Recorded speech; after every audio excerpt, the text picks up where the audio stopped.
एक सेठ जी ने शहर के बाहर एक आलीशान कोठी बनवाई।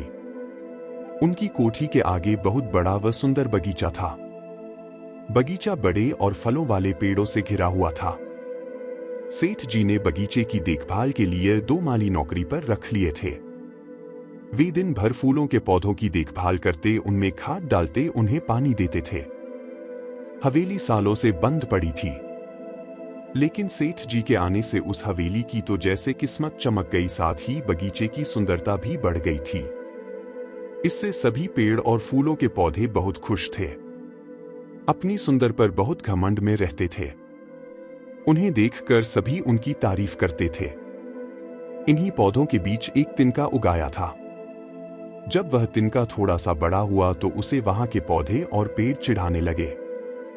एक पौधे ने कहा, तुम न तो सुंदर फूलों से सज सकते हो, न ही तुम्हारे से कोई फल निकल सकता है, इसलिए तुम किसी काम के नहीं हो, फिर यहां क्यों खड़े हो?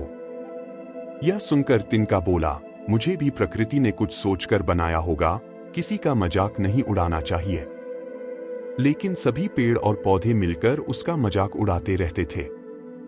उनकी बातों से बेखबर तिनका अपनी मस्ती में झूमता रहता था। उसकी जड़ें जमीन में बहुत मजबूत थीं, लेकिन उसका ऊपर का भाग थोड़ा सा ही निकला हुआ था।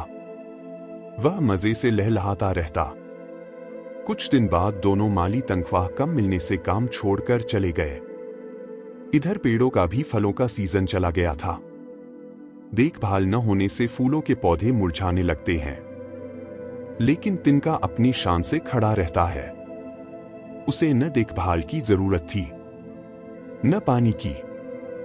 एक दिन बहुत तेज बारिश, तेज आंधी तूफान आने लगता है। उस बगीचे में लगे बड़े बड़े कई पेड़ गिर जाते हैं। इसी तरह फूलों के पौधे अधिक पानी की मार सहन नहीं कर पाते और झुक जाते हैं। झुके हुए पौधों पर जब तेज पानी पड़ता है तो कई की डालियां टूट जाती हैं।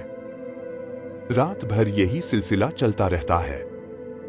सुबह जब आंधी तूफान रुकता है तो सभी अपने हालात पर रो रहे थे। तभी एक गिरे हुए पेड़ ने कहा, देखो, हम अपनी अकड़ में जिस जिनके का मजाक उड़ाते थे वो तो पहले की तरह खड़ा लहलहा रहा है, क्योंकि वह ऊपर कम है और उसकी जड़ें अंदर तक हैं। दूसरे पौधे भी बहुत शर्मिंदा हुए। उन्होंने तिनके से माफी मांगी। यह सुनकर तिनका बोला, कभी किसी को छोटा नहीं समझना चाहिए। शायद भगवान ने तुम्हें दंड दिया है। अब तो मैं भी तुम्हारे लिए कुछ नहीं कर सकता, लेकिन मैं ईश्वर से प्रार्थना करूंगा कि तुम फिर से जीवित हो जाओ।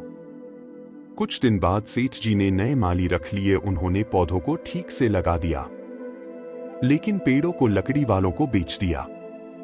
वे उन्हें काट कर ले गए। यह देखकर तिनके को बहुत दुख हुआ, लेकिन इस सब में उस छोटे से तिनके पर न तो सेठ जी का ध्यान गया, न माली का।